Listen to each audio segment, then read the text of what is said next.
Assalamualaikum warahmatullahi wabarakatuh. Waalaikumsalam. Ayo suara ibu ya. Kayangan.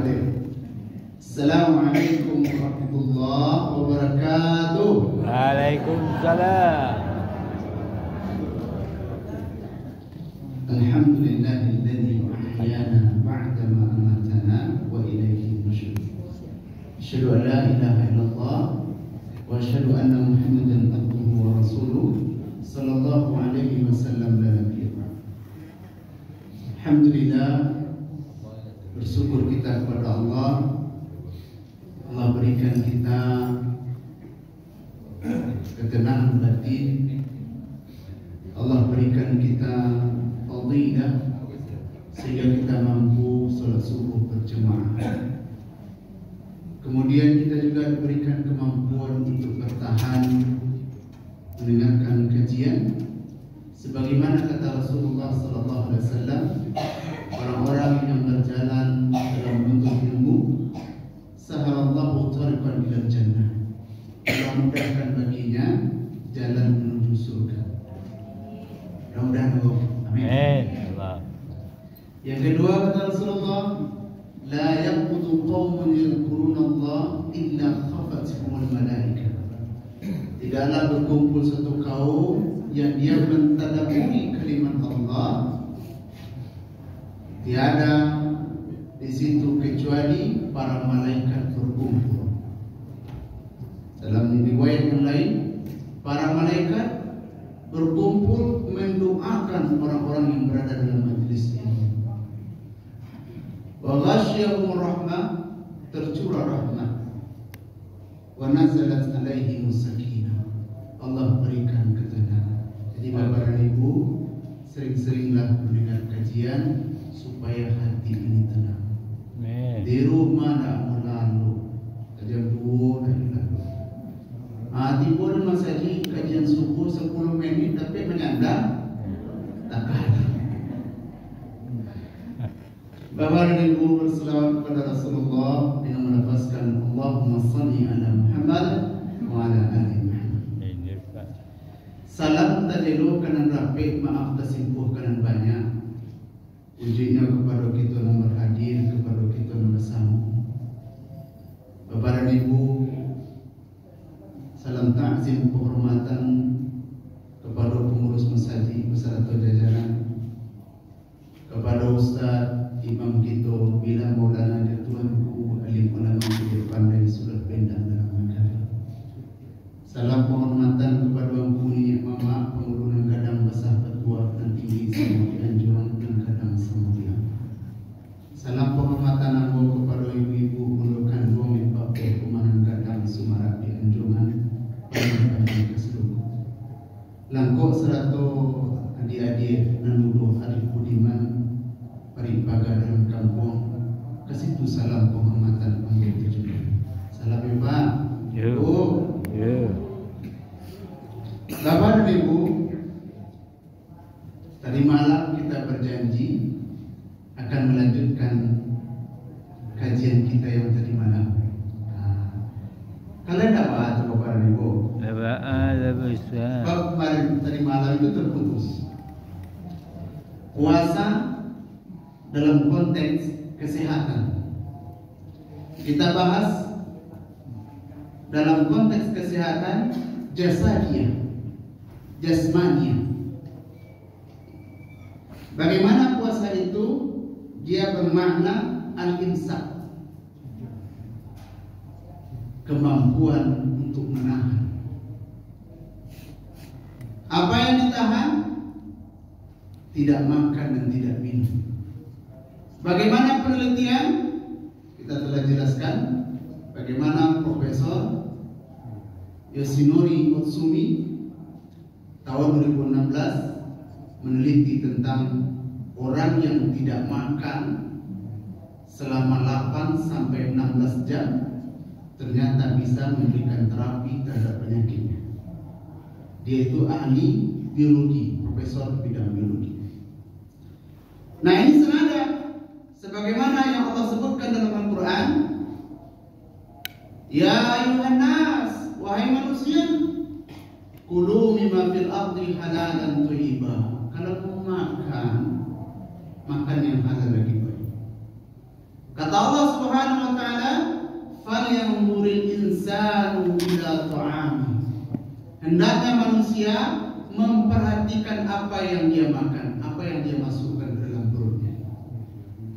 Lajale halal, lain jale baiknya. Kata Allah,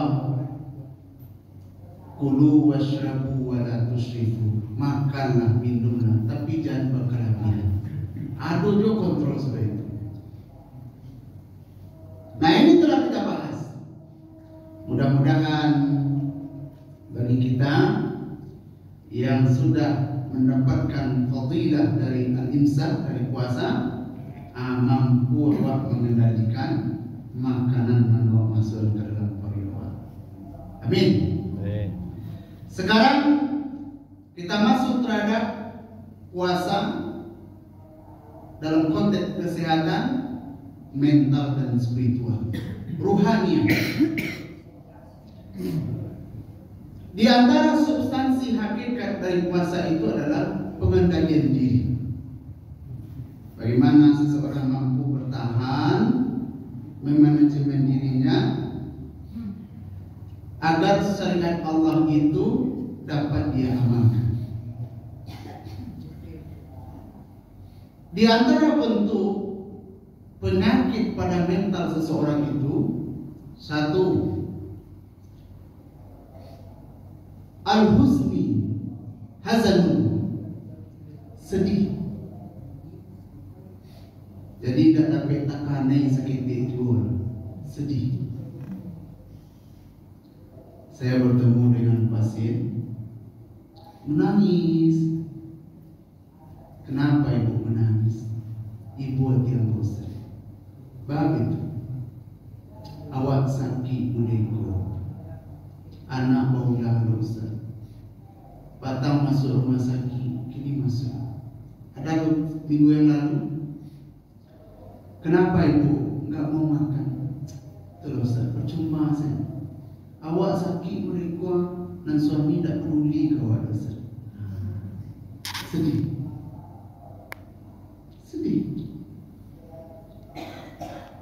Nah, orang yang berpuasa al-imsak, dia mampu mengendalikan kesedihan. Sedih itu wajar, tidak apa-apa.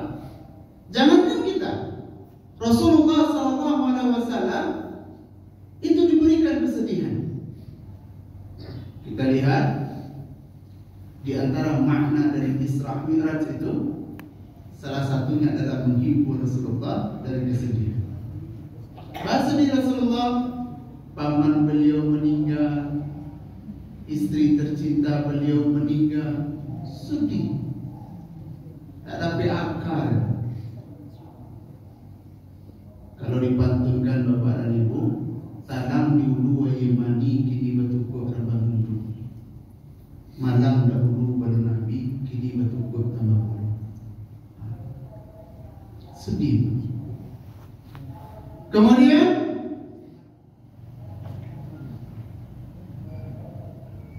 cemas. Di orang yang berpuasa mampu mengendalikan kecemasan. Al-hammu, cemas. Al-khawf, rasa takut. Orang kalau dia sakit misalnya, cemas, sakitnya itu berlarut. Bangun ke ibu, lama beko gini. Yo beko kalau sekiranya sakit bukan tambah bausa. Nyalun bertambah ada tapi sekiranya. Kemudian ini kemarin masih juga konsultasi. Dia sudah bulan kemarin dirawat. Umur beliau ini sekitar 73 tahun, 74. Beliau ini tak pernah sakit, tak pernah dirawat. Selama dia hidup, tak pernah dirawat. kecuali setahun yang terakhir, tahun 2025, dirawat dengan keluhan sakit perut mah. Apa yang terjadi? Sudah bolak-balik ke rumah sakit, tidak ada sedikit perubahan. Kenapa iwak ke rumah sakit? Aduh berubah. Ini batu bu. Lu dulu dah aku keluar di Parlemen Bogor mah. Terus kini mah kok terasa sakit. Ala balik dari rumah sakit, sakitnya nonton. Tidak ada semua yang dokter yang betul-betul ahli. Apa yang ada dalam pikirannya? Yang dia bayangkan bahwa sehat dirinya itu seperti umur 20 tahunan. Jadi standar sehatnya itu tidak disesuaikan dengan umurnya. Jadi kalau bertanya, Bapak lain sehat, lain Ustaz, sesuai dengan umur sehatnya Ustaz. Ya kalau lo umur 70 ada keluhan sakit lutut, itulah hebat tuh kalau ada lutut sakit. Iya, lain ada terasa, lain, itu tanda sehat. Iya, betul itu. Kemudian dia lalu pinggang terasa agak panik, itulah sehat. Kalau umur 60-70 itu terasa sehat. Kenapa begitu? Saya bertemu dengan orang umur 40-an stroke. Setelah ditelusuri, ternyata pola hidupnya yang tidak bagus.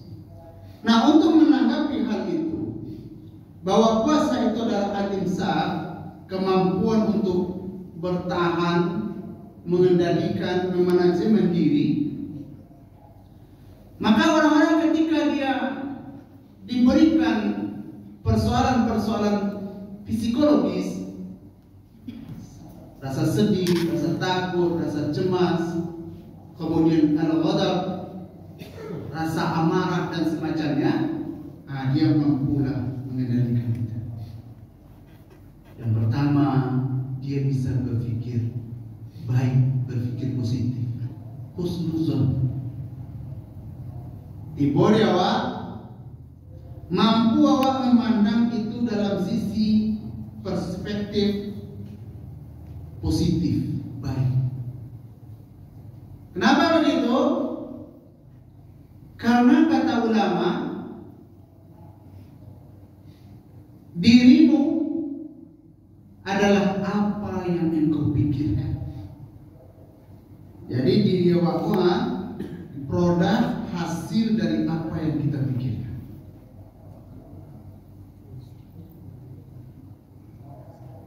Kalau dia memikirkan yang terjadi pada dirinya sesuatu yang negatif, itulah munculnya. Maka yang sering mengeluh itu kalau bulan Ramadan ini orang yang menderita sakit mah. Saya membagi itu beberapa bagian Bapak dan Ibu. Masuk rumah sakit mah. Ada ketemu pasien yang sudah lama setiap Ramadan itu sehat. Tapi ada juga yang sebaliknya. Ternyata seseorang, kenapa orang di bulan Ramadan ini, Bapak dan Ibu, awak siang hari itu biasanya awak kalau jam 9 tak diisi pariwak, berbunyi-bunyi kadang-kadang. Tapi di Ramadan tak ada pernah berbunyi loh. Tenang saja. Ternyata itulah hebat tubuh kita ini, Bapak dan Ibu. Kehebatan tubuh kita begitu. Kalau tidak ada asupan makanan dari luar, apakah dia butuh glukosa dan semacamnya, dia pandai mencari makanan, cadangan makanan dalam koridor. Maka dimakanlah lemak-lemak, dimakanlah sel-sel yang mati.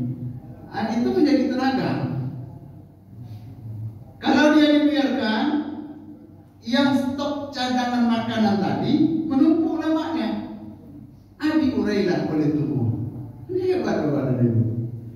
Nah, ketika dia kepada dirinya, tidak bisa ambo puasa, ambo yakin tidak bisa menjadi mau alat. Atau kita sudah membatasi diri kita, wahai diri, kan kita berniat berpuasa, itu sama dengan membatasi diri kita. Besok tidak ada cerita lapar-lapar. Mau lapar mau bagaimana, tetap bertahan. Gitu dia. Ada sugesti. Hadis sahih riwayat Bukhari. Apa kata Rasulullah? Ana 'inda dhanni 'abdi bi. Saya ini, aku berada dalam sangkaan hambaku. Itu hadis qudsi. Allah berfirman, Rasulullah menyampaikan, kata Allah, ana 'inda dhanni 'abdi bi. Aku ini berada dalam sangkaan hambaku. Jadi dia kalau sudah memikirkan sisi positif dari sesuatu itu, pasti terwujud. Ada sebuah teori yang dikemukakan oleh ahli psikologi, Daniel Goleman. Dia itu melihat atau bagaimana kemampuan berpikir orang, dia terhadap dirinya mempengaruhi terhadap pola hidupnya. Misalnya gajah kecil yang umur 3 bulan, 6 bulan, dia diikat dengan rantai yang kecil. Setiap kali dia menerjang rantai itu, setiap kali kakinya sakit, sehingga dia tidak bisa membuka karena dia masih lemah, tidak kuat. Terus dia begitu, sudah bertahun, gajahnya sudah besar. Akan tetapi gajah itu tetap tak bisa dia menerjang rantai itu. Bukan dia tak bisa, mungkin sedikit saja udah putus rantainya. Tapi kenapa nggak bisa?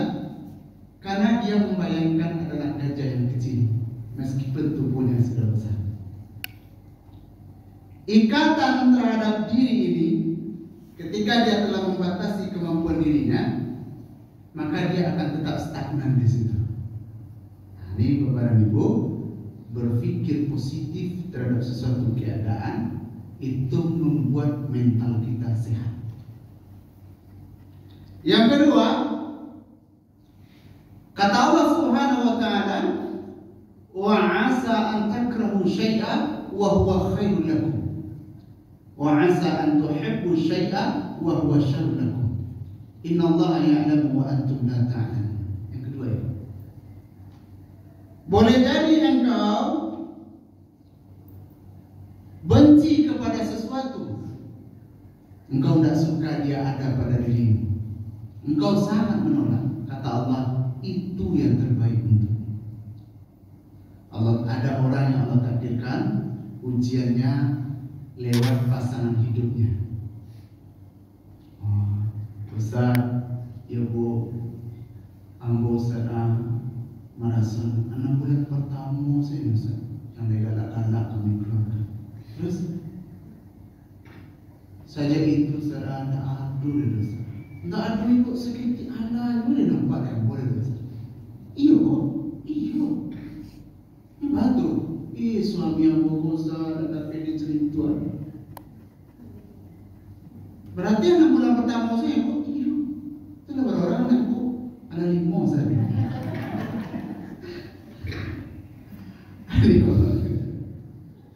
Jadi kisah nyata. Jadi dia ini mengeluh, kemudian dia minta cerai. Itu kisahnya begitu. Dia konsultasi. Salah satu temanya itu. Jadi ada dulu orang tak ada elok lah, tapi bisa beranak ibu mana.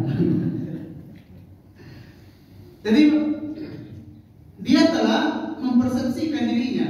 Kata Allah, boleh jadi engkau benci, tapi itu yang terbaik. Contohnya, Allah Subhanahu wa taala uji Nabi Lut alaihissalam. Nabi Lut soleh, baik, gagah, kuat, apa lagi? Tidak ada yang kurang dengan beliau. Tapi diuji dengan istrinya pembangkang, suka sejenis. Nah, itu ujian. Istri Nabi.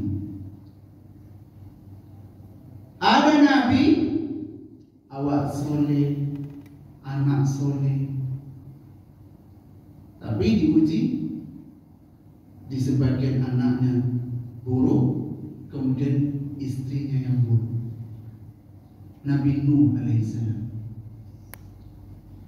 Allah uji, Allah berikan kepadanya bagaimana dia mampu berpikir baik. Yang terakhir Bapak dan Ibu, bahwa puasa itu dalam konteks kesehatan mental, bagaimana kita mempersepsikan yang ada pada diri kita ini adalah ujian, al-imtihan, ujian. Oleh sebab itu, orang apa yang dia punya, kalau dia paham bahwa dia sedang diuji, maka dia akan terus waspada. Contoh, ada nabi yang diuji oleh Allah dengan kelebihan. Awak gagah, badan sehat, tidak sakit, kuat, kemudian menjadi raja, harta melimpah. Jangan manusia, jin saya bisa diperintah. Nabi apa? Sulaiman. Saking hebatnya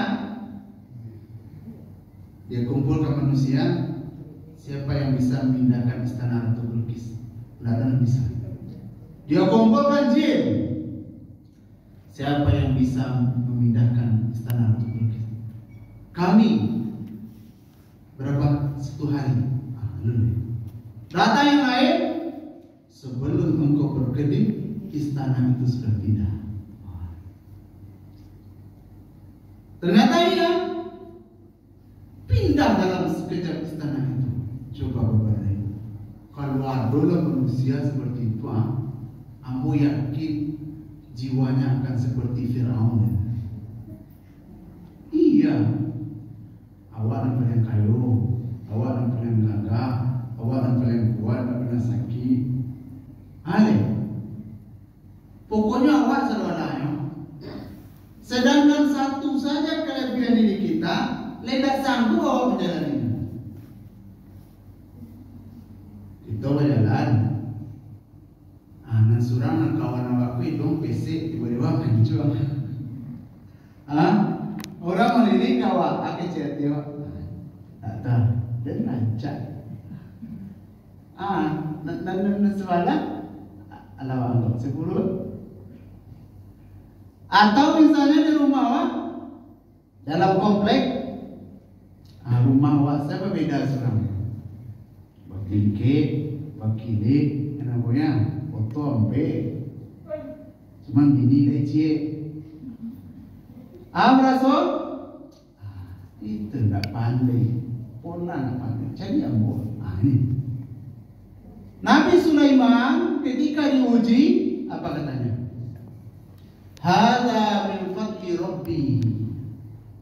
Ini adalah karunia dari Tuhan. Dia beluani yang hendak mengujiku. Apakah aku bersyukur atau aku kufur? Kalau Firaun diberikan keadaan yang sama, apa katanya?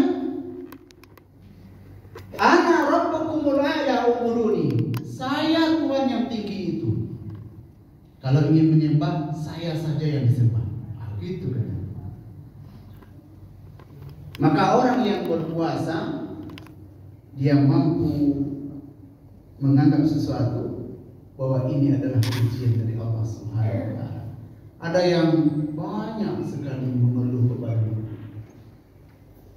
Diberi oleh Allah sekian banyak nikmat, satu saja diberikan tidak seimbang, mengeluhnya luar biasa. Ada orang yang mengeluh menangis kehilangan orang tuanya. Tidakkah kita tahu bahwa Rasulullah 6 bulan dalam kandungan sudah kehilangan ayahnya, kemudian lahir ke dunia kehilangan ibu. diasuh oleh kakeknya, tak lama setelah itu kakeknya meninggal.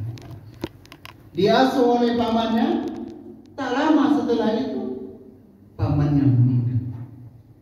Bisa menghibur bersama dengan istri tercinta Khadijah yang luar biasa pengorbanannya untuk Islam, tak lama setelah itu juga meninggal. Apa lagi?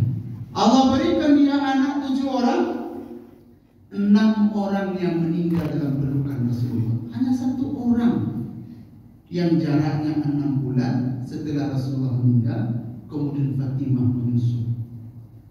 Apa lagi? Masalah ekonomi, Rasulullah SAW ketika sebelum hijrah beberapa tahun, dia itu diisolasi. Tak boleh, walaupun ada uang, tapi tak boleh belanja dengan orang sekitar penduduk Mekah. Sampai-sampai tak ada yang dimakan. Coba, apa lagi? Maka Bapak dan Ibu, mudah-mudahan Allah berikan kita ketenangan batin dalam menghadapi segala sesuatu yang Allah takdirkan untuk kita. Amin. Kita tutup dengan doa majlis. Subhanallah wa bihamdika asyhadu an la ilaha illa anta astaghfiruka wa atubu ilaik. Assalamualaikum warahmatullahi wabarakatuh. Waalaikumsalam warahmatullahi wabarakatuh. Tadi ceramah Ustaz Eki Babur Rahman tentang kehidupan.